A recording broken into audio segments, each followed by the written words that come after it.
জীবন নতুন করে শুরু করতে ভয় পেও না।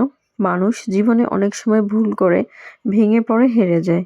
কিন্তু আল্লাহ আমাদের এমন সুযোগ দেন যেন আমরা আবার নতুন করে শুরু করতে পারি। পবিত্র কুরআনুল করিমে আল্লাহ বলেন, নিশ্চয় আল্লাহ সেই জাতির অবস্থা পরিবর্তন করেন না যতক্ষণ না তারা নিজেরা নিজেদের পরিবর্তন করে। সূরা রাদ আয়াত নাম্বার 11। অর্থাৎ পরিবর্তনের প্রথম পদক্ষেপ আপনাকেই নিতে হবে। কিন্তু মনে রাখবেন, যদি আল্লাহকে অগ্রাধিকার না দেন তাহলে আপনি বারবার একই ভুল জায়গায় ফিরে যাবেন।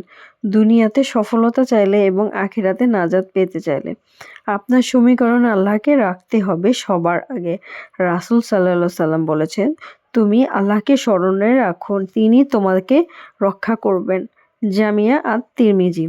তাই নতুন শুরু মানে শুধু পরিকল্পনা বদলানো নয়, নতুন শুরু মানে আল্লাহকে জীবনের কেন্দ্রবিন্দু বানানো।